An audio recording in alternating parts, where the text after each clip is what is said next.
എല്ലാ നിലകളിലും കർത്താവ് നമ്മെ ബലപ്പെടുത്തട്ടെ എന്ന് ആത്മാർത്ഥമായി ഞാൻ ദൈവത്തോട് പ്രാർത്ഥിക്കുന്നു. കഴിഞ്ഞു പോയ ദിനങ്ങളിൽ കർത്താവ് നമ്മെ സഹായിച്ചു, കർത്താവ് നമ്മെ സൂക്ഷിച്ചു. നമുക്ക് ആരോഗ്യവും ബലവും സൗഖ്യവും സമാധാനവും അനുദിന ജീവിതത്തിൽ പ്രദാനം ചെയ്ത് ഈ മരുഭൂ പ്രയാണത്തിൽ ജയോത്സവമായി നമ്മെ വഴി നടത്തുന്ന സർവശക്തനായ ദൈവത്തിന് സകല മഹത്വവും സകല പുകഴ്ചയും സകല ആരാധനയും ഇന്ന് പകൽ അർപ്പിക്കുന്നു. മനുഷ്യ ജീവിതത്തിന്റെ ക്ഷണികതയെക്കുറിച്ച് ക്ഷണഭംഗരതയെക്കുറിച്ചാണ് ഈ ദിവസങ്ങളിൽ നമ്മൾ ചിന്തിച്ചുകൊണ്ടിരിക്കുന്നത്. നമ്മൾ ഊറ്റം കൊള്ളുന്ന, നമ്മൾ അഭിമാനിക്കുന്ന നമ്മുടെ ശരീരം വളരെ നല്ല ശരീരമാണ്.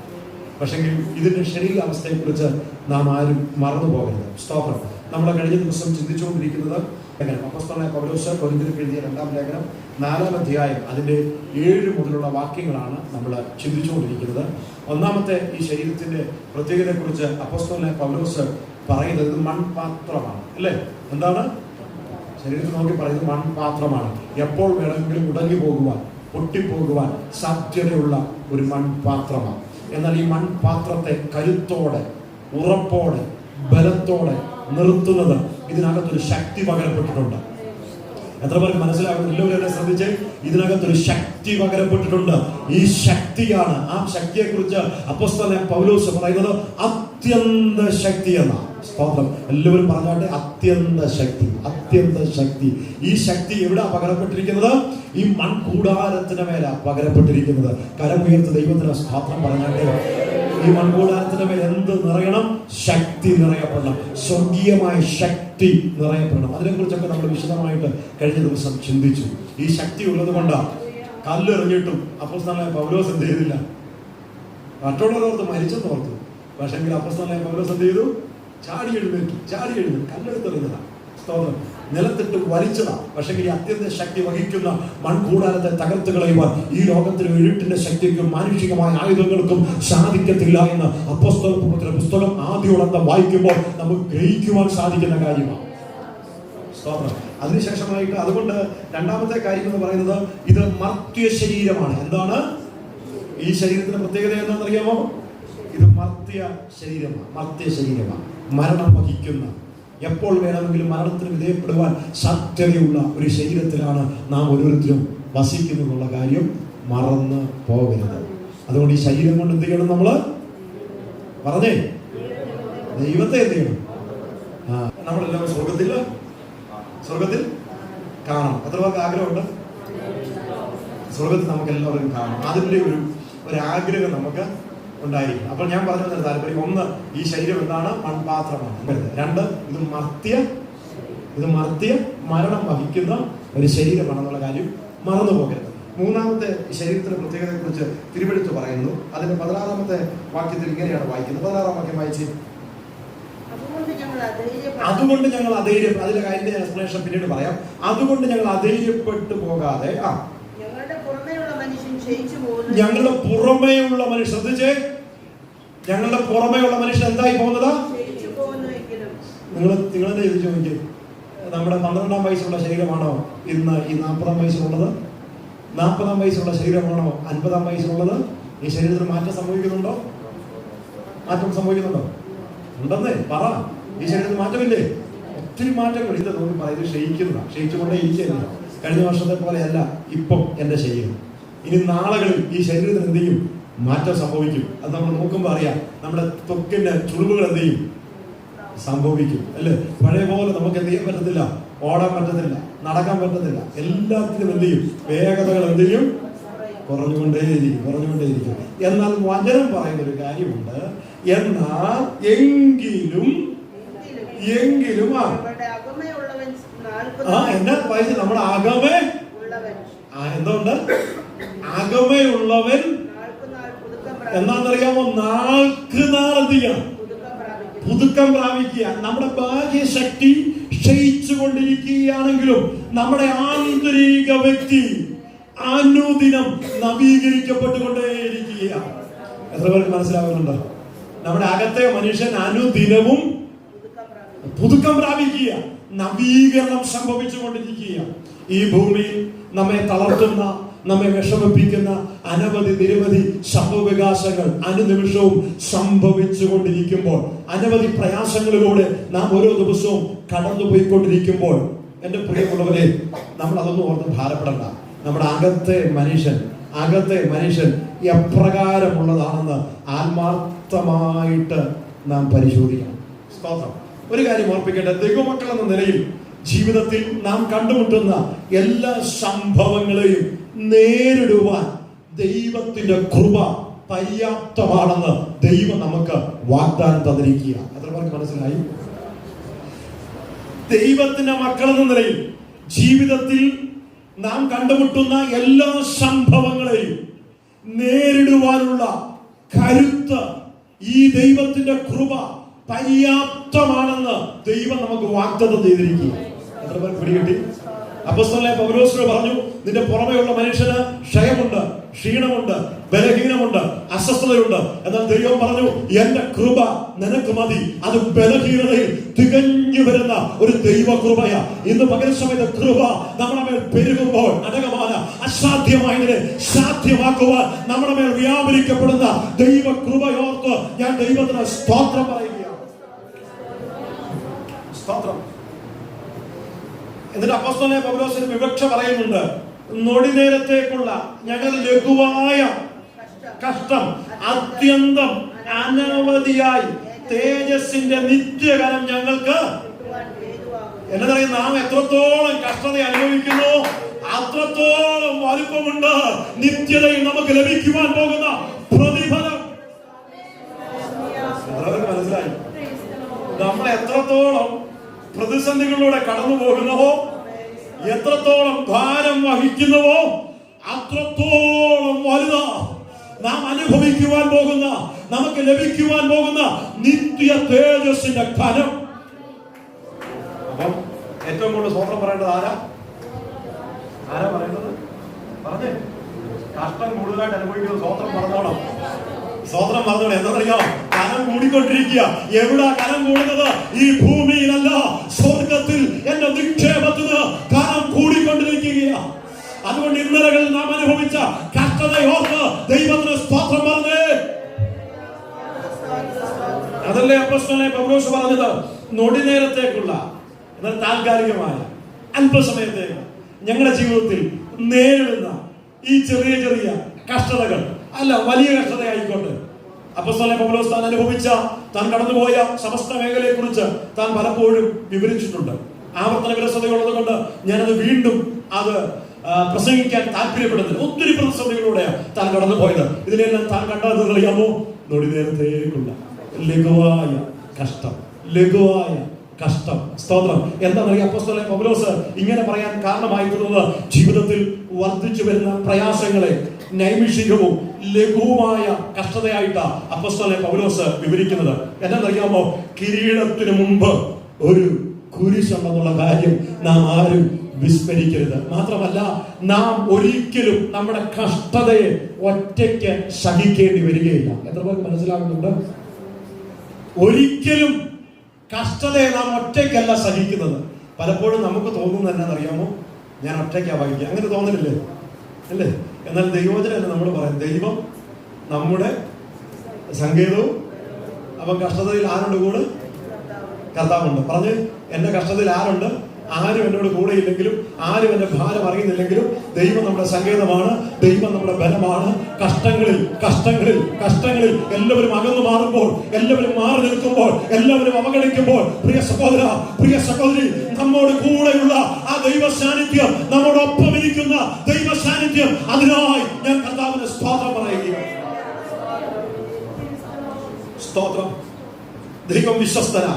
നമുക്ക് സഹിക്കുന്നതിനപ്പുറമായി നമ്മെ ആരെയും വിചാരണ ചെയ്യുവാൻ സ്വർഗം അനുവദിക്കുന്ന ദൈവമല്ല. ഒരു ദൂത് ഞാൻ പറയട്ടെ. ചിലപ്പോൾ കഷ്ടതയിലൂടെ പോകുമ്പോൾ പല പ്രിയപ്പെട്ടവരും നമ്മെ നോക്കി അതും ഇതും പറഞ്ഞേക്കാം. എന്നാൽ ദൈവം അതിന് അതിർവരമ്പുകൾ വെക്കുന്ന ദൈവമാണ്. അടകമാന വൈഡമാന. ഇന്ന് പകരം ചിലരെ നോക്കി ആത്മാവിനെ ഞാൻ വിളിച്ചു പറയട്ടെ, ചില കിരീടത്തിന് മുമ്പ് ചില കഷ്ടതകൾ, ചില കുരിശുകൾ നീ വഹിക്കേണ്ടി വരും. എന്നാൽ അതിന്റെ മഹത്വമോർത്ത് എത്ര പേർക്ക് ദൈവത്തിന് സ്തോത്രം പറയുവാൻ സാധിക്കും? വിശ്വാസ നായകനും പൂർത്തി തൃപ്തി വരുന്നതിനുമായ യേശുവിനെ നോക്കണ്ട. നിങ്ങൾ ശ്രദ്ധിച്ച്, ആരെ നോക്കാനാ പറഞ്ഞത്? എല്ലാവരും ശ്രദ്ധിച്ച്, കുഞ്ഞുങ്ങളൊക്കെ ശ്രദ്ധിച്ച്, ആരെ നോക്കേണ്ടത്? യേശുവിനെ നോക്കുമ്പോൾ നമുക്കൊരു കാര്യം കാണാൻ പറ്റും. എന്ത് കണ്ടെന്നുള്ള കാര്യം ഇത് വായിച്ചിട്ട് പറയാം. അടുത്ത വാക്യം വായിച്ചു.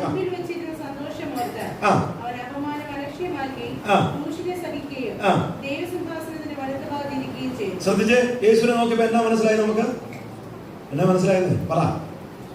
എന്നാ മനസ്സിലായി? ഒന്നും മനസ്സിലായില്ല. എന്നാ മനസ്സിലായി? പറഞ്ഞേ, എല്ലാവരും പറഞ്ഞേ. തന്റെ മുമ്പിൽ വെച്ചിരുന്ന സന്തോഷത്തെ ഓർത്തു. എന്താ സന്തോഷം എന്നറിയാമോ? ഒരു മഹത്വം നൽകുന്നുണ്ട്. ഇന്ന് മകൻ കൃപ പ്രാപിച്ച ദൈവമക്കൾ മനസ്സിലാകണം, എനിക്കൊരു മഹത്വമുണ്ട്. ഉണ്ടോ? ഈ മഹത്വത്തെ കുറിച്ച് കർത്താവ് ഓർത്തപ്പോൾ എന്താ മഹത്വം എന്നറിയാമോ? കുരിശ് നമുക്ക് ചിന്തിക്കുന്നതിനും ഓർക്കുന്നതിനും അപ്പുറത്തെ വേദനയാ. എന്നാൽ അതിന് അപ്പുറത്തൊരു സന്തോഷമുണ്ട്. എന്നറിയാമോ? ഈ ക്രൂശീകരണം കഴിയുമ്പോൾ, ഈ കഷ്ടത സഹിക്കുമ്പോൾ ഒരു ഉയർത്തെഴുന്നേൽപ്പ് കൊണ്ട് അവിടെ കൊണ്ട് തീരുന്നില്ല. ക്രിസ്തുവിനെ തന്റെ മഹത്വത്തോടെ പിതാവിന്റെ വലത്തുഭാഗത്ത് ഇരുത്തുന്ന എന്താ മഹത്വം? ഇന്ന് പകൽ സമയത്ത് കൃപ പ്രാപിച്ച ദൈവമക്കൾ തിരിച്ചറിയണം.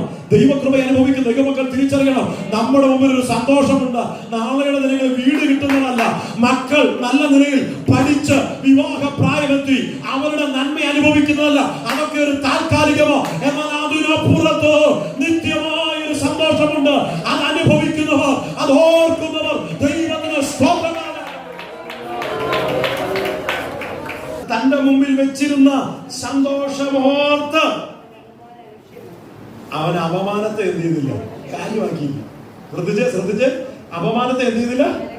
ഇന്ന് പകൽ സമയത്ത് എന്നോട് ദൈവത്തിന്റെ പരിശുദ്ധാത്മ നമുക്ക് ചില അപമാനങ്ങളൊക്കെ കേൾക്കുമ്പോഴേ നമ്മൾ അസഹിഷ്ണുത കാണിക്കാറുണ്ട്, അല്ലേ? ഇല്ലേ? ചില നമ്മളെ കളിയാക്കിയ നമ്മൾ മിണ്ടാതിരിക്കുമോ എന്ന് പറഞ്ഞേ നമ്മൾ പ്രതികരിക്കും. നമ്മൾക്ക് അസഹിഷ്ണുത ഉണ്ടാവും, അല്ലേ? നമ്മുടെ വ്യക്തിത്വത്തെ ചോദ്യം ചെയ്താൽ നമ്മൾ സഹിക്കുമോ? ഇല്ല. നമ്മൾ പറയുന്നത് അവൻ കളിയാക്കി, അതുകൊണ്ട് ഞാൻ പ്രതികരിച്ചു. ഇവിടെ ശ്രദ്ധിച്ച്, കർത്താവിന്റെ വ്യക്തിത്വത്തെ തന്നെ ചോദ്യം ചെയ്തപ്പോൾ, തന്നെ അപമാനിച്ചപ്പോൾ ഇന്ന് പകൽ സമയത്ത് എന്നെ കേൾക്കുന്ന ദൈവമക്കളോട് ഞാൻ വിളിച്ചു പറയട്ടെ, ചില അപമാനങ്ങൾ നീ സഹിക്കുമ്പോൾ ഓർക്കുക, ഒരു സന്തോഷമുണ്ട്. അപമാനം സഹിച്ചു. അടുത്തത് ക്രൂശിനെ സഹിക്കുക. എന്തിനാണെന്നറിയാമോ? എന്റെ മുമ്പിൽ ഒരു സന്തോഷമുണ്ട്. ആ സന്തോഷത്തെ എടുത്തു കളയുവാൻ ആർക്കും സാധിക്കത്തില്ല എന്ന് വിശ്വസിക്കുന്നവർ ദൈവത്തിന് സ്തോത്രം പറഞ്ഞാട്ടെ.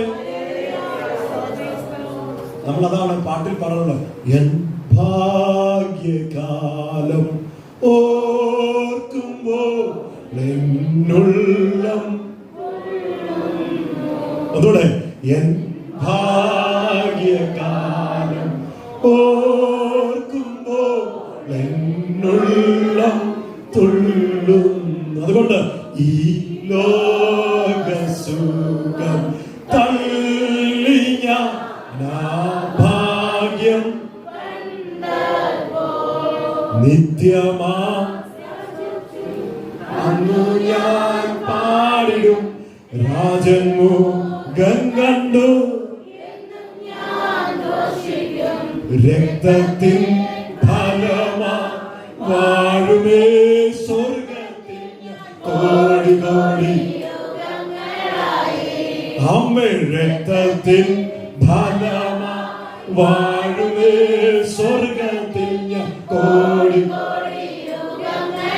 ആരെപ്പറ്റി പാടുന്നറിയാം? ആരെപ്പറ്റി ഇത് പാടുന്നത്? നമ്മുടെ ഭാവിയെ കുറിച്ച് നമ്മൾ പാടുന്നത്. അപ്പോഴാ അകത്ത് ചലനമുണ്ടാകുന്നത്. ആർക്കാണ്ടും വേണ്ടി പാടുമ്പോഴാ ബുദ്ധിമുട്ടാണ്. ഇത് എന്നെ കുറിച്ചാണ് പാടുന്നത്, എന്റെ ഭാവിയെ കുറിച്ചാ ഞാൻ പ്രവചിക്കുന്നത്. എന്നവർക്ക് സന്തോഷമുണ്ട്. ആ കരമുയർത്തി ദൈവത്തിന് സ്തോത്രം പറഞ്ഞാട്ടെ. ഈ പാട്ട് പാടുമ്പോൾ തിരിച്ചറിയണം, ഞാൻ പ്രവചിക്കുന്നത് നാളെയുടെ ദിനങ്ങളിൽ എന്റെ ജീവിതത്തിൽ സംഭവിക്കുവാൻ പോകുന്ന, അനുഭവിക്കുവാൻ പോകുന്ന ആത്മീയ സന്തോഷത്തെ കുറിച്ചാണ്. വരാനിരിക്കുന്ന ദൈവമായിട്ടുള്ള നിത്യതയുടെ മഹത്വമായി താരതമ്യപ്പെടുത്തുമ്പോൾ ശ്രദ്ധിക്കൂ, വരാൻ പോകും നമുക്കൊരു മഹത്വം വരാനുണ്ട്, അല്ലേ? ഉണ്ടോ? ഉണ്ടെന്നേ. വരാൻ പോകുന്ന ദൈവമായിട്ടുള്ള മഹത്വമായിട്ട് താരതമ്യം ചെയ്യുമ്പോൾ എന്നെ ഇവിടെ സംഭവിക്കുന്നത്, താൻ ഈ ഭൂമിയിൽ താൻ അനുഭവിക്കുന്ന കഷ്ടത നൊടി നേരത്തേക്കുള്ളതാ, അത് ലഘുവാ. എങ്ങനെ ഈ വെളിപ്പാടി പറയാൻ പറ്റുന്നത്? ദൈവമേ, നമ്മൾ പറയും തീരുവല്ല കഷ്ടം, തീരുവല്ല വേദന. ചിലത് പറയും ജനിച്ചമാള് തൊട്ട് തുടങ്ങിയതാ കർത്താവ്, അങ്ങനെ പറയാറില്ലേ? ഇന്ന് വരെ അത് എന്ത് ചെയ്തിട്ടില്ല. അത് നിത്യതമായിട്ട് തട്ടിക്കാത്തതുകൊണ്ടാണ്. അയ്യോ, നിത്യതമായിട്ട് തട്ടിച്ചു നോക്കുമ്പോ യുഗായുഗങ്ങൾ വാഴുന്ന നമ്മള് ഇവിടുത്തെ 10 വർഷത്തെയോ 20 വർഷത്തെയോ 30 വർഷത്തെയോ 40 വർഷത്തെയോ കണക്ക് നമ്മൾ പറയുമോ? ഇല്ലെന്നേ. അപ്പൊ നമ്മുടെ താരതമ്യം, നമ്മള് ഒരു തട്ടിൽ തുലാസിന്റെ തട്ടിൽ ഈ ജീവിതത്തിന്റെ ഏത് കഷ്ടപ്പാടും തൂക്കി നോക്കുമ്പോൾ വരാൻ പോകുന്ന മഹത്വത്തെക്കാൾ മഹത്വമാണ് വളരെ കൂടുതൽ. അവിടെ അപ്പോസ്തലനെ പോലെ താരതമ്യം ചെയ്യുന്നത്. സമയം കണക്കാക്കിയാൽ അപ്പോസ്തലൻ പൗലോസ് പറയാ, ആ സമയമാണ് വളരെ കൂടുതൽ. അത് തട്ടിച്ചു നോക്കുമ്പോൾ, 100നെ 1 കൊണ്ട് തട്ടിച്ചു നോക്കുമ്പോൾ നമ്മൾ പറയും 100 ആവരുത്, പറയത്തില്ലേ? 1000 തട്ടിച്ചു നോക്കുമ്പോൾ 1000 ആണോ 100 ആണോ വലുത്? 1000. ഇവിടെ അങ്ങനെ താരതമ്യം ചെയ്ത് നോക്കിക്ക്. ആ ഒരു അർത്ഥത്തിലാണ് അപ്പോസ്തലൻ പൗലോസ് ഇവിടെ വിളിച്ചു പറയുന്നത്, ഞങ്ങളുടെ പുറമേയുള്ള മനുഷ്യനെ ക്ഷയിച്ചു പോകും, എന്നാൽ അകമയുള്ള മനുഷ്യന് ഇതൊക്കെ ഓർക്കുമ്പോഴാ.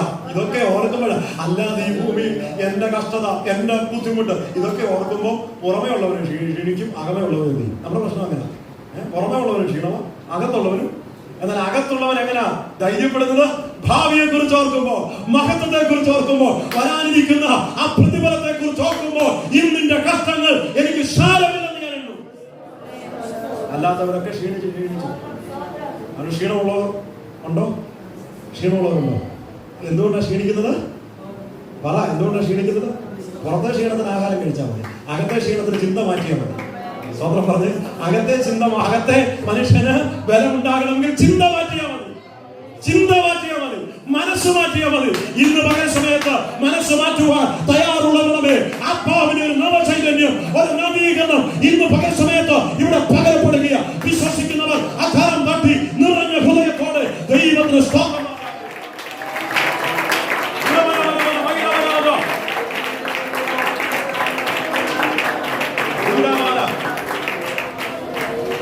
അതുകൊണ്ട് പാസ്റ്റർ, പഴയതുപോലെ എനിക്ക് പ്രാർത്ഥിക്കാൻ പറ്റുന്നില്ല, പഴയതുപോലെ എനിക്ക് ആരാധിക്കാൻ പറ്റുന്നില്ല. എന്തുകൊണ്ടാണെന്നറിയാമോ? ആത്മീയമായി അകത്തെ മനുഷ്യൻ വളരെ വീക്കാണ്, പുള്ളിക്ക് ഒരു ആരോഗ്യമില്ല. എന്നൊരു കരുതൽ ഉണ്ടാകണേ. പുറത്തെ മനുഷ്യനെ കുറിച്ചല്ല, അകത്തെ മനുഷ്യനെ കുറിച്ച്. പുറമെയുള്ള മനുഷ്യന് 12 അറിയാമോ വിശപ്പുണ്ടാകും, നമ്മൾ എന്ത് ചെയ്യും? എന്തെങ്കിലുമൊക്കെ എടുത്ത് എന്ത് ചെയ്യും? കഴിച്ചിരിക്കും. കാര്യം എന്താണെന്നറിയാമോ? അകത്തെ മനുഷ്യൻ പുറത്തെ ഈ മനുഷ്യൻ എന്ത് ചെയ്യണം? ബലപ്പെട്ടിരിക്കണം. ആ ഒരു ചിന്ത നമുക്കില്ലേ? ഈ ചിന്ത എന്തിനെ കുറിച്ചാ? നമ്മൾ പറഞ്ഞ മൺപാത്രമായ മർത്യമായ ക്ഷയിച്ചു പോകുന്ന ഈ മനുഷ്യനെ കുറിച്ചാ നമ്മൾ എന്ത് ചെയ്യുന്നത്? 1 മണിയായി പാസ്റ്റർ സഭായോഗം, നമ്മൾ അങ്ങനൊന്നും പോകത്തില്ല. ഇപ്പോൾ ഇച്ചിരി സഭായോഗത്തിന് സമയമൊക്കെ എന്ത് ചെയ്യുന്നുണ്ട്? കൂടുന്നു. അത് ക്രമീകരിച്ചോളൂ, അടുത്ത ദിവസം പറഞ്ഞ കാലമായി. ഞാൻ പറഞ്ഞത് 1 മണിയാകുമ്പോഴത്തേക്ക് എന്ത് ചെയ്യും? എന്നാൽ എൻ്റെ പ്രിയമുള്ളവരെ, എനിക്കിതൊന്നും പ്രാർത്ഥിക്കാൻ പറ്റിയില്ല. ഒരു വല്ലാത്തൊരു അസ്വസ്ഥത, വല്ലാത്തൊരു വിശപ്പുണ്ടാകാറുണ്ടോ? ഉണ്ടോ? എവിടെ വിശപ്പ്? നമ്മൾ സ്വന്തം കുറച്ച് പറഞ്ഞല്ലോ, കർത്താവ് നമ്മളെ തീരുമാനമല്ല, നാളെ ഒരു ദിവസം, നാളെ രാവിലെ മുതൽ എല്ലാം ശരിയാണ്. വർഷം ഇത്രയായില്ല, എന്തെങ്കിലും ശരിയായിട്ടുണ്ടോ? ഒന്നും ശരിയായില്ല. അങ്ങനെ ഇന്ന് ബൈബിള് വായിച്ചില്ലെങ്കിൽ വല്ലാത്തൊരു ഉത്കണ്ഠ, വല്ലാത്തൊരു തലകറക്കം ഉണ്ടാകുന്ന ആരെങ്കിലും ഉണ്ടോ? ഉണ്ടോ കുഞ്ഞുങ്ങളെ? എന്താ കുഴപ്പം? നമ്മൾ വായിച്ചില്ലെങ്കിൽ സ്റ്റഡി ആയിട്ടിരിക്കുമല്ലോ, മസിൽ പിടിച്ചിരിക്കുമല്ലോ, നമ്മളിരിക്കുമല്ലോ, കുഴപ്പമില്ല. അങ്ങനെ വല്ല ഫീലിംഗ് ഉണ്ടോ? ഇനി 10 അല്ല 20 ദിവസം വായിച്ചില്ലെങ്കിലും നമ്മളെ സംബന്ധിച്ച് എന്തുകൊണ്ടാണ് കുഴപ്പമില്ലാത്ത? നിങ്ങൾ പറഞ്ഞു അകത്തെ മനുഷ്യന് ഒരു ശക്തിയില്ല. ഈ പുറത്തെ മനുഷ്യന് ഈ പ്രശ്നം ഉണ്ടാകുന്നത് തന്നെ ഇതിന് വേണം, ഇത് കൊടുത്തോണ്ടിരിക്കുക. എന്നാൽ അകത്ത് വല്ലതും കൊടുക്കുന്നുണ്ടോ? ഇന്ന് പകര സമയത്ത് ആത്മാർത്ഥമായി നാം തന്നെ പരിശോധിക്കണം. നിന്റെ അകത്തെ മനുഷ്യന്റെ ആരോഗ്യം എങ്ങനെ ഇരിപ്പുണ്ട്? എങ്ങനെയുണ്ട്? പരിശോധിച്ചാൽ റിസൾട്ട് വന്നാൽ എവിടെ നിൽക്കും? ഡെഡാണോ? ഞാൻ നാളെ പറഞ്ഞിട്ട് വെന്റിലേറ്ററിൽ കിടക്കുകയാണോ? വെന്റിലേറ്ററിൽ കിടക്കാൻ ഒരു പ്രതീക്ഷയുണ്ട് കേട്ടോ, പ്രതീക്ഷയുണ്ട്. ഈ അസ്ഥികൾ ജീവിക്കും കേട്ടോ, ഈ അസ്ഥികൾ ജീവിക്കും, ഒരു സൈന്യമായി മാറാൻ പോകുക. ഇന്ന് പകൽ ചിലരെ നോക്കി ഞാൻ ആത്മാവിൽ ദൂത് വിളിച്ച് പറയുക, നിന്നെ ജീവിപ്പിക്കുന്ന, നിന്നെ ചലിപ്പിക്കുന്ന, നിന്റെ ഉറക്കത്തെ, നിന്റെ ക്ഷീണത്തെ മറികടക്കുന്ന ഒരു ദൈവകൃപയുടെ വ്യാപാരം ഇന്ന് പകൽ സമയത്ത് ഇവിടെ സംഭവിക്കുകയാണ്.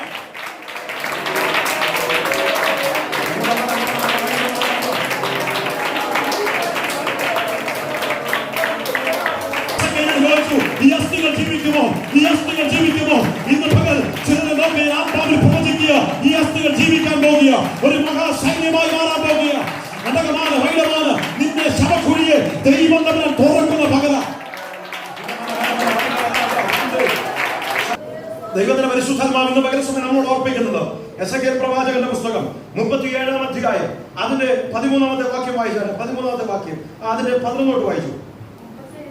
37-ന്റെ 11. ഇന്ന് പകൽ സമയം ദൈവത്തിന്റെ പരിശുദ്ധ വ്യക്തമായി ചിലരെ വിരൽ ചൂണ്ടി സംസാരിക്കുക. ഇവിടെ വായിക്കൂ, ശ്രദ്ധിക്കൂ. പിന്നെ അവൻ എന്നോട് അരുളി ചെയ്തത്, മനുഷ്യപുത്ര, അടുത്തത് ഞങ്ങളുടെ അസ്ഥികൾ എന്ത് ചെയ്തു? ഉണങ്ങി. അടുത്തത് ഞങ്ങളുടെ പ്രത്യാശയ്ക്ക് എന്ത് ചെയ്തു? ഭംഗം വന്നു. ഞങ്ങൾ തീരെ മുടിഞ്ഞിരിക്കുന്നു. ഇന്ന് പകൽ സമയത്ത് ചില മനസ്സുകൾ ഇങ്ങനെയൊക്കെ വല്ലാതെ സംസാരിച്ചു കൊണ്ടിരിക്കുമ്പോൾ അടകമാന വൈലമാന ഇന്ന് പകൽ സമയത്ത് ഈ തിരുവചനം ഇവിടെ മുഴങ്ങി കേൾക്കുമ്പോൾ ചില പ്രത്യാശ നാം വിടുന്ന പകര വിശ്വസിക്കുന്ന സ്തോത്രം പറഞ്ഞു. ഞാൻ മുമ്പേ ഓർപ്പിച്ചതുപോലെ അസാധാരണമായ ഒരു ദൈവശക്തി, ഒരു അത്യന്ത ശക്തി ഇന്ന് പകൽ സമയത്ത് ഇവിടെ വ്യാപരിക്കുക. അതിന്റെ കൈയെ ചലിപ്പിക്കാൻ പോകുക, ഇതിന്റെ അതിനത്തെ ചലിപ്പിക്കാൻ പോകുക. അടകമാന വൈലമാന അർത്ഥമാന വൈലമാന നന്നായി ആരാധിക്കുവാൻ കഴിയാതെ വണ്ണം നിന്റെ കൈകളെ ബന്ധിച്ചിരിക്കുന്ന, നിന്റെ നാവിനെ ബന്ധിച്ചിരിക്കുന്ന കെട്ടുകൾ യേശുവിന്റെ നാമത്തിൽ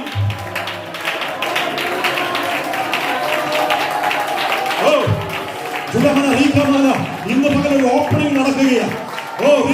ആത്മാവിൽ കാണുക ഒരു ഓപ്പണിംഗ്.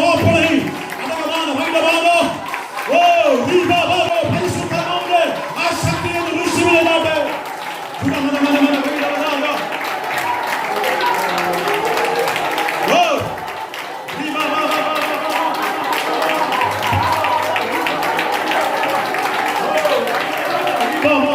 ശക്തിയോടെ കരപിടിച്ച് ഇന്ന് പകർച്ചത് ഓപ്പൺ ചെയ്യുന്ന പകര അടകമാണ് വീക്കമാണ് കുഴിച്ചു മൂടിയത്. അടകമാണ് ദൈവ സാന്നിധ്യം ഇവിടെ വ്യാപരിക്കുമ്പോൾ, അടകമാണ് പരിശുദ്ധമാവിന്റെ ശക്തമായ ഒരു പ്രവാഹം ഇവിടെ നടക്കുമ്പോൾ അർത്ഥപ്രവണവരാജ വീക്കമാണ്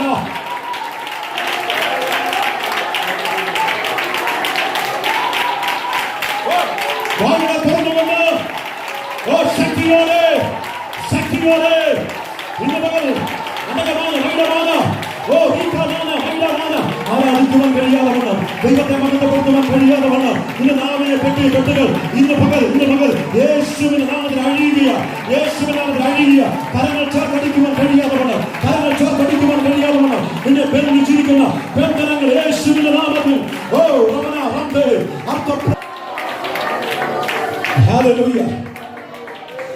ദൈവത്തിന്റെ ആത്മാവ് എന്നോട് പറയുന്നു, ചില ദൈവം ഓപ്പൺ ചെയ്യാൻ പോകും കേട്ടോ. വിശ്വസിക്കുന്ന സ്വപ്നം പറഞ്ഞു. അടകമാണ് റീക്കമാന ദൈവം ചിലത് തുറക്കാൻ പോകുക. അടകമാണ് റീക്കമാന പ്രത്യാശയ്ക്ക് ഭംഗം വന്നെന്ന് പലപ്പോഴായി പലയാവർത്തി നിന്റെ കുടുംബാന്തരീക്ഷത്തിൽ പറഞ്ഞ ജീവിതത്തോട് ദൈവത്തിന്റെ ആത്മാവ് പറയുക, ദൈവം നമ്പുരാൻ അത് ഓപ്പൺ ചെയ്യുന്ന പകരം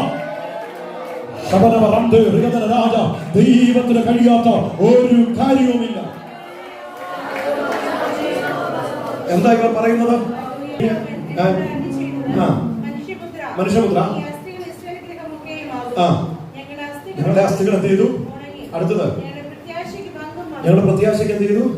ഭംഗം വന്നു. അടുത്തത് നിങ്ങൾ തീരെ മുടിഞ്ഞിരിക്കുന്നു എന്ന് അവർ എന്ത് ചെയ്യുന്നു? അവർ എന്ത് ചെയ്യുക? പറയുന്നു. ജീവനുള്ളവരാ കേട്ടോ. പറയുന്നെങ്കിൽ ജീവൻ ഉണ്ടായിട്ടില്ലേ? പക്ഷെങ്കിൽ കർത്താവ് നോക്കുമ്പോൾ ചിഹ്ന ഭിന്നമായി കിടക്കുകയാണ്. ഞാൻ കർത്താവ് അവരോട് പ്രവചിച്ച് പറയണം. എന്നാ പറയണ്ടേ? വായിച്ചെടുത്ത വാക്യം. അടുത്തത്, എന്റെ ജനമേ, ഞാൻ നിങ്ങളുടെ ശവക്കുഴി തുറന്ന് നിങ്ങളെ ശവക്കുഴിയിൽ നിന്ന് ഇവിടെ ആത്മീയ മർമ്മം ഞാൻ പറയാം. ആത്മീയമായി മരിച്ചവരെല്ലാം എവിടെ കിടക്കുന്നത് അറിയാം? കർത്താവിന്റെ ഭാഷയിൽ പറഞ്ഞ സെമിത്തേരിയിലാണ്, ശവക്കുഴിയിലാണ്. ഇങ്ങനല്ല സംഭവിക്കുന്നത്. മരിച്ചാൽ എന്ത് ചെയ്യും? നമ്മളെ അക്ഷരിയായി മരിച്ചാൽ എവിടെ കൊണ്ടു? സെമിത്തേരി കൊണ്ടു. ഇന്ന് നമ്മൾ അക്ഷരിയായി മരിക്കാത്തതുകൊണ്ട് ഇട്ടിരിക്കുന്നു. പക്ഷേ കർത്താവ് പറയുന്നത് വെളിപ്പാട് പുസ്തകത്തിൽ പറഞ്ഞത് ജീവനുള്ളവനെന്ന പേരെങ്കിലും നീ എന്താ? ഇന്ന് പകൽ സമയത്ത് അകത്ത് ജീവൻ പ്രാപിച്ചോണം കേട്ടോ. നീ ശ്വാസോച്ഛ്വാസം ചെയ്യുന്നുണ്ട്, കൈയടിക്കുന്നുണ്ട്, കാര്യമൊക്കെ ശരിയാണ്. പക്ഷെ അകത്തെ മനുഷ്യനെ സംബന്ധിച്ച് അടകമാനം ബലപ്പെടേണ്ടത് ഇന്ന് പകൽ സമയത്ത് പ്രാർത്ഥിക്കുവാൻ സഭയോട് ദൈവാത്മാവിൽ ഞാൻ വിളിച്ചു പറയുക. നമ്മുടെ അകത്തെ മനുഷ്യനെ സംബന്ധിച്ച് കർത്താവ് പറയുക, ശവക്കുഴി കിടക്കുക. കർത്താവ് പറയാം, ഞാൻ വരാൻ പോവുക. എന്തിനാണെന്നറിയാമോ? ശവക്കുഴിയിൽ നിന്ന് കയറ്റി ഇസ്രായേൽ ദേശത്തേക്ക് എന്ത് ചെയ്യും? അടുത്തത് ഞാൻ നിങ്ങളുടെ ശവക്കുഴി തുറന്ന് നിങ്ങളെ ശവക്കുഴിയിൽ നിന്ന് കയറ്റുമ്പോൾ ഞാൻ യഹോവയെന്ന് നിങ്ങൾ അറിയും. യഹോവയെന്ന് എന്ത് ചെയ്യും? അപ്പം ഒരു കാര്യം കൂടെ ഇവിടെ ഒന്ന് പറയാം. ഇതൊരു പ്രാവചനികമായ ദൂത, എന്നാൽ ഇവിടെ ഒരു ആത്മീയ ദൂത് ഞാൻ പറയാം. കർത്താവിനെ അറിയണമെങ്കിൽ അകത്ത് ജീവൻ പ്രാപിച്ച ശക്തിയുള്ളവന് മാത്രമേ കർത്താവിനെ അറിയേണ്ടതുപോലെ അറിയാൻ പറ്റും. അറിയേണ്ടതുപോലെ അടുത്ത വാക്ക് കേൾക്കാം.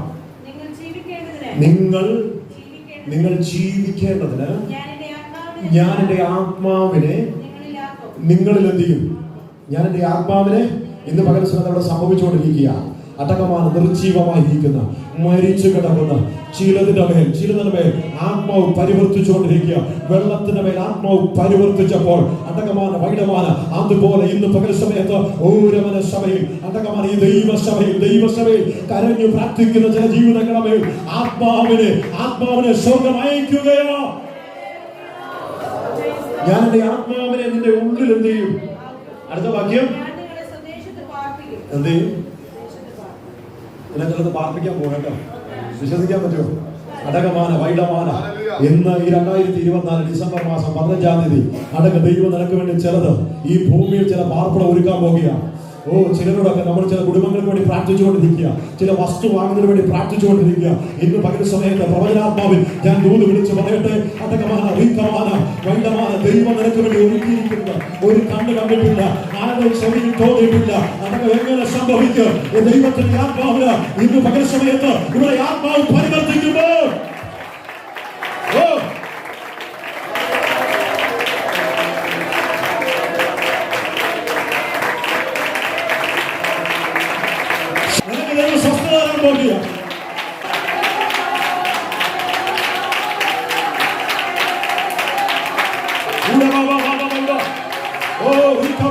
സ്വസ്ഥതയില്ലാത്ത മണ്ഡലങ്ങളിൽ സ്വസ്ഥതയില്ലാതെ അറിയുന്ന സഹോദരി അതൊക്കെ ഇന്ന് പകൽ ആത്മാവിന്റെ ഉള്ളിലാകുമ്പോൾ ഇന്ന് വരെ അനുഭവിക്കുന്ന ഒരു സമാധാനം, ഇന്ന് വരെ അനുഭവിക്കുന്ന ഒരു സന്തോഷം നിന്റെ ഹൃദയത്തിനകത്ത് ദൈവത്തിന്റെ പരിശുദ്ധമാവ് നൽകുന്ന പകലോ.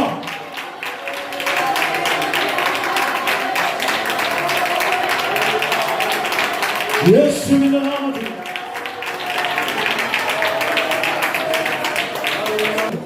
സ്വദേശത്ത് പാർപ്പിക്കും. യഹോവയായ ഞാൻ അരുളി ചെയ്തത് നിവർത്തിച്ചുമിരിക്കുമെന്ന് നിങ്ങൾ അറിയും. ഇന്ന് പകൽ സമയത്ത് ദൈവം നമ്മോട് പറയുന്ന ദൂതാണ്. കർത്താവ് പറഞ്ഞ കാര്യം കർത്താവ് നിവർത്തിച്ചിരിക്കും. അടകമാണ് നിവർത്തിച്ചിരിക്കും. ആരെല്ലാം എതിർത്താലും, ആരെല്ലാം വെല്ലുവിളിച്ചാലും, ആരെല്ലാം തടസ്സം നിന്നാലും ഇന്ന് പകൽ സമയത്ത് ദൈവം പറയുക, ഞാൻ പ്രവർത്തിക്കും. ആര് തടുക്കും? ഇന്ന് പകൽ സമയം ഞാൻ ഇന്നലെ ഓർപ്പിച്ചതുപോലെ ഒരു തക്ക സമയമുണ്ട്. ആ തക്ക സമയത്ത് ഒരു ദൈവ പ്രവൃത്തി വെളിപ്പെടാൻ പോകുക. അപ്പൊ ഒരു മഹത്വമുണ്ട് കേട്ടോ, ഒരു മഹത്വമുണ്ട്. അപ്പം എന്തെങ്കിലും ചെറിയ വിഷയങ്ങളെ മുമ്പിൽ നമ്മൾ ഭാരപ്പെട്ടു പോകരുത്. എന്തെങ്കിലും അപമാനങ്ങൾ പരിഹാസങ്ങൾ കേൾക്കുമ്പോൾ നമ്മൾ താഴ്ന്നു പോകരുത്. എന്നതറിയാമോ? അതിനെയൊക്കെ എനിക്കൊരു സന്തോഷമുണ്ടെന്ന്. ഞാൻ ചെല്ലാതിരിക്കുന്ന സ്ഥലത്തെക്കുറിച്ച് ഓർക്കുമ്പോൾ, എനിക്ക് ലഭിക്കാൻ പോകുന്ന മഹത്വത്തെക്കുറിച്ച് ഓർക്കുമ്പോൾ, എനിക്ക് ലഭിക്കാൻ പോകുന്ന സന്തോഷത്തെക്കുറിച്ച് ഓർക്കുമ്പോൾ ഈ നൊടി നേരത്തേക്കുള്ള ലഘുവായ കഷ്ടം ഞാൻ സാരമില്ലെന്ന് എന്നെ എണ്ണുവാൻ പ്രേരിപ്പിക്കുന്നത്, ഞാൻ റിസീവ് ചെയ്യാൻ പോകുന്ന, ഞാൻ അനുഭവിക്കാൻ പോകുന്ന ഭാവി, ഞാൻ പ്രാപിക്കാൻ പോകുന്ന ആ മഹത്വമാണ്. എന്നിന്റെ വെല്ലുവിളികളെ സന്തോഷത്തോടെ ഞാൻ നേരിടുന്നത്. അപ്പൊ ഞാനിവിടെ പറഞ്ഞു നിർത്തുകയാണ്. ഒരു കാര്യം ഇവിടെ പറഞ്ഞു നിർത്താൻ പോവുകയാണ്. ഒന്ന്, നമ്മുടെ ശരീരത്തെക്കുറിച്ച് അല്ലെങ്കിൽ മനുഷ്യന്റെ ശരീരാവസ്ഥയെക്കുറിച്ച് അപ്പോസ്തലനായ പൗലോസ് പറയുന്നു, ഇത് മൺപാത്രമാണ്. 2, ഇത് മർത്തിയ ശരീരമാണ്. 3, ക്ഷയിച്ചു പോകുന്ന പുറമെയുള്ള മനുഷ്യൻ. മൂന്നാമത്തെ ഒരു കാര്യം, കൊരിന്ത്യർ ലേഖനം 5-ാം അധ്യായം 1-ാം വാക്യം വായിച്ച്, കൂടാരമായ നമ്മുടെ ഭൗമഭവനം, സ്തോത്രം വായിച്ച്, എന്താ നമ്മൾ കാണുന്നത്? കൂടാരമായ ഞങ്ങളുടെ ഭൗമഭവനം അഴിഞ്ഞു പോയാൽ, ഒന്ന് പറഞ്ഞാട്ട് ഇത് അഴിയുന്നതാണ്. എത്ര പേർക്ക് മനസ്സിലാകുന്നുണ്ട്? നമ്മുടെ ശരീരങ്ങളെ കൂടാരമായി കരുതി അപ്പോസ്തലനായ പൗലോസ് പറയുകയാണ്, ഇതൊരു താൽക്കാലികമായൊരു ഘടനയാണ്. എത്ര പേർക്ക് മനസ്സിലാകുന്നുണ്ട്? ഇത് താൽക്കാലികമായൊരു ഘടന. ഈ ശരീരം എന്താണെന്നറിയാമോ? ഒരു താൽക്കാലികമായൊരു ഘടനയാണ്. നിത്യമായൊരു ഘടനയിലേക്ക് നമ്മെ കൊണ്ടെത്തിക്കുവാൻ ഭൂമിയിലെ ഒരു ചെറിയ സമയം നമുക്ക് വേണ്ടി ദൈവം ദാനമായി തന്നിരിക്കുകയാണ്. അതുകൊണ്ട് ഈ ശരീരത്തിന് വേദന വന്നാലും സ്വന്തം പറ, ഇത് താൽക്കാലികമാണ്. നിത്യതയിൽ രോഗമില്ലാത്ത, ദുഃഖമില്ലാത്ത, ദുരിതമില്ലാത്ത, ചൂടുമില്ലാത്ത ഒരു സ്വർഗീയ ശരീരം ഞങ്ങൾക്ക് ലഭിക്കാൻ പോകുന്നു. 2 പത്രോസ് 1:13. 2 പത്രോസ് 1:13. നമ്മുടെ കർത്താവായ യേശു ക്രിസ്തു എനിക്ക് അറിവ് തന്നതുപോലെ കൂടാരം എന്താ അപ്പോസ്തലൻ പത്രോസ് ഉദ്ദേശിക്കുന്നത്? എന്റെ ശരീരം പൊളിയാൻ പോവുകയാണ്. കണ്ടോ? ജീവിച്ചിരിക്കുന്ന ഭക്തന്മാർ ഇതിനെപ്പറ്റി നമുക്ക് അറിവുണ്ടായിരിക്കണമെന്ന്. നമ്മൾ മരിക്കുമെന്ന്, നമുക്ക് മരിക്കുമോ, മരണമുണ്ടെന്ന്, സമയം നിശ്ചയമല്ലെന്ന്. ഈ കൂടാരം പൊളിഞ്ഞു പോകുവാൻ അടുത്തിരിക്കുന്നു എന്നറിഞ്ഞിരിക്കുക. ഈ കൂടാരത്തിൽ ഇരിക്കുന്നിടത്തോളം നിങ്ങളെ ഓർമ്മിപ്പിച്ചുണർത്തുക യുക്തമെന്ന് ഞാൻ ആ ഭാഗം വിശദീകരിക്കുന്നു. അപ്പോസ്തലൻ പറഞ്ഞു പൊളിയാൻ പോകും. 4 കാര്യം ഞാൻ പറഞ്ഞു. 1, ഇത് മൺപാത്രമാണ്. ഇത് മൺപാത്രമാണ്. ഇത് മൺമയമായ ശരീരമാണ്. ഇത് പുറമെയുള്ള ക്ഷയിച്ചു പോകുന്ന ശരീരമാണ്. 3, ഇത് കൂടാരമാകും പൊളിഞ്ഞു പോകുന്ന ഭവനമാണ്. അങ്ങനെയെങ്കിൽ എന്റെ ചോദ്യം, നമ്മുടെ ലക്ഷ്യമെന്താ? ഈ കളിമൺ സംരക്ഷിക്കുന്നതിനകത്താണോ നീതി സംരക്ഷിക്കുന്നതിനകത്താണോ? ആത്മാർത്ഥമായിട്ട് എൻ്റെ ഒരു ചോദ്യം. ഈ കളിമൺ സംരക്ഷിക്കുന്നതിനാണോ, അതായത് ഈ മൺപാത്രത്തെ സംരക്ഷിക്കുന്നതിനാണോ നമ്മൾ പ്രാധാന്യം കൊടുക്കുന്നത്? അതോ നമ്മുടെ അകത്തൊരു നിധിയുണ്ട്, ആ നിധിയെ പരിപാലിക്കുന്നതിനാണോ? പലപ്പോഴും നാം ചെയ്യുന്നത് ഈ ശരീരത്തെ സംരക്ഷിക്കുവാൻ വേണ്ടി ഈ നിധിയെ ഉപേക്ഷിക്കുവാൻ പലപ്പോഴും പലരും തയ്യാറായിക്കൊണ്ടിരിക്കുന്ന, ഈ വിശ്വാസം തണുത്തുകൊണ്ടിരിക്കുന്ന ഈ കാലഘട്ടത്തിൽ ഈ ദൈവമക്കൾ ചേർന്ന് പറഞ്ഞാട്ടെ, എനിക്ക് വലുത് നിത്യതയാണ്. എനിക്ക് വലുത് എന്റെ അകത്ത് പകരപ്പെട്ടിരിക്കുന്ന ഒരിക്കൽ പൊളിഞ്ഞു പോകുന്ന, ഒരിക്കൽ പൊട്ടിപ്പോകുന്ന, ഒരിക്കൽ വീണുടഞ്ഞു പോകുന്ന, ഒരിക്കൽ മണ്ണോട് മണ്ണായി ചേർന്ന് പോകുന്ന ഒരു ശരീരത്തിനെ അല്ല ഞാൻ പ്രാധാന്യം കൊടുക്കുന്നത്. മറിച്ച് എന്റെ സ്വർഗം ഈ ശരീരത്തിനകത്ത് പകരപ്പെട്ട ഒരു ആത്മാവുണ്ട്, ഒരു നീതിയുണ്ട്. അതിനാണ് ഞാൻ പ്രാധാന്യം കൊടുക്കുന്നത്. എല്ലാവരും കരം ഉയർത്തി ദൈവത്തോട് പ്രാർത്ഥിച്ചു. പലപ്പോഴും നമ്മുടെ ജീവിതത്തിൽ നാം പ്രാധാന്യം കൊടുക്കുന്നത് ഈ ബാഹ്യമായ, ഈ പുറമെയുള്ള ശരീരത്തിനാണ് മുൻഗണന കൊടുക്കുന്നത്. എന്നാൽ ഇന്ന് പകൽ നമ്മുടെ മുൻഗണന മാറണം. അടുത്ത ആഴ്ച അറിവുകളെ കുറിച്ചാണ് പ്രസംഗിക്കുന്നത്. ഒന്ന്, നമ്മൾ അറിഞ്ഞു ഈ ശരീരത്തിന് ക്ഷണികമായ അവസ്ഥ. നമ്മൾ പാടല്ലേ, വെള്ളത്തിൽ പോകുന്ന കമള പോലെയാണ് നമ്മുടെ ജീവിതം, അല്ലേ? അങ്ങനെയെങ്കിൽ ഇതൊക്കെ നമുക്ക് അറിയാം. അങ്ങനെയെങ്കിൽ അറിയാമെങ്കിൽ നാം ചില കാര്യങ്ങൾ അറിയണം. അടുത്ത ആഴ്ച 4 അറിവിനെ കുറിച്ച് ഞാൻ പ്രസംഗിക്കാൻ ആഗ്രഹിക്കുന്നത്. ദൈവവിധമാണ്. എല്ലാവരും ഒന്ന് പ്രാർത്ഥിച്ചു. എല്ലാവരും, കർത്താവേ, എൻ്റെ ശരീരത്തെക്കാൾ എനിക്ക് വലുത് എൻ്റെ അകത്ത് പകരപ്പെട്ടിരിക്കുന്ന ആത്മാവാണെന്ന് വിശ്വസിക്കുന്നവർക്ക് പ്രാർത്ഥിച്ചാട്ടെ. സ്വർഗ്ഗത്തിലും ഭൂമിക്കും നാഥനായ ഞങ്ങളുടെ സ്വർഗ്ഗ പിതാവേ, ഞങ്ങളങ്ങേ വാഴ്ത്തുകയും അങ്ങേ മഹത്വപ്പെടുത്തുകയും ചെയ്യുന്നു. കൃപയാൽ സ്വർഗ്ഗം ഞങ്ങളെ സ്നേഹിച്ചു. ഈ നീതി ഞങ്ങളുടെ മേൽ പകരപ്പെട്ട് ഞങ്ങളെ സൂക്ഷിച്ച ദൈവകരുണയോർത്ത് ഞങ്ങൾ കർത്താവിന് സ്തോത്രം പറയുന്നതാണ്. ഈ നിധി സംരക്ഷിക്കുവാൻ കർത്താവ് ഞങ്ങളെ പ്രാപ്തരാക്കണമേ. ഈ പൊളിഞ്ഞു പോകുന്ന, പൊട്ടിപ്പോകുന്ന മൺപാത്രത്തെ സംരക്ഷിക്കുവാനല്ല ഞങ്ങളെ വെക്കരുത്, മറിച്ച് ഞങ്ങളുടെ അകത്ത് പകരപ്പെട്ട ആത്മാവിനെ നിത്യതയുടെ ലോകത്തെത്തിക്കുവാൻ കർത്താവെ അങ്ങ് ഞങ്ങളെ സഹായിക്കണമേ. തൃക്കരങ്ങളിലേക്ക് ഞങ്ങളെ തന്നെ സമ്പൂർണ്ണമായി സമർപ്പിക്കുന്നു യേശുവിൻ നാമത്തിൽ തന്നെ. ആമേൻ. നമുക്കറിയാം, ബഹിരാകാശത്തേക്ക് വിടുന്ന പേടകം എല്ലാവർക്കും അറിയാമല്ലേ? പേടകം എത്ര കോടിക്കണക്കിന്, പൈസയുടെ മെഷർമെന്റ് ഒന്നും എനിക്കറിയത്തില്ല, എത്ര കോടിക്കണക്കിന് രൂപ ചെലവ് മുടക്കിയ പേടകം നിർമ്മിക്കുന്നത്, അല്ലേ? നിർമ്മിക്കുമ്പോഴേ ശാസ്ത്രജ്ഞന്മാർക്കറിയാം പേടകം എന്തിനാ. ഇതിനകത്തൊരു സാധനം വെച്ചിട്ടുണ്ട്. നിങ്ങൾ ശ്രദ്ധിച്ചിട്ടുണ്ടോ? അകത്തൊരു സാധനമുണ്ട്. ഈ അകത്തുള്ള സാധനത്തിന് പ്രാധാന്യം. പക്ഷെ പുറത്തുള്ള സാധനം ഇല്ലാതെ അകത്തുള്ള സാധനം പോവും? ഇല്ല. പോവോ? ഒരിക്കലും പോകത്തില്ല. അത് ഭയങ്കര കോടിക്കണക്കിന് രൂപ മുടക്കി ഇതെന്താണെന്ന് അറിയുമ്പോൾ ദേശം അങ്ങ് ചെന്ന് ചേരുമ്പോഴത്തേന് ഈ പേടകം മുഴുവൻ എന്ത് ചെയ്യും? പറ, കത്തി തീരും. തീരത്തില്ലേ? ഓരോ ഭാഗമാണ്. നിങ്ങൾ ഈ ബഹിരാകാശത്തേക്ക് ഈ റോക്കറ്റൊക്കെ വിടുമ്പോൾ നിങ്ങളൊന്ന് TV ഒക്കെ ഒന്ന് കാണണം. ആദ്യം തൊട്ടേ കത്തൽ തുടങ്ങുക. കത്തൽ എവിടെയാണ് അവസാനിക്കുന്നത് അറിയാമോ? ഈ സാധനം അവിടെ ചെന്ന് ഇത് വേർപെടുന്നിടം വരെ എന്ത് ചെയ്യുക? ഇത് കത്തിക്കൊണ്ടേയിരിക്കുക. ഇന്ന് പകൽ സമയത്ത് നമ്മുടെ അകത്തുള്ള ആത്മാവിനെ നിത്യതയിൽ എത്തിക്കുന്നുണ്ടെങ്കിൽ എന്തൊക്കെ ശരീരമല്ല വലുത്, ശരീരത്തെക്കാൾ വലുത് അകത്ത് പകരപ്പെട്ട ആത്മാവ്.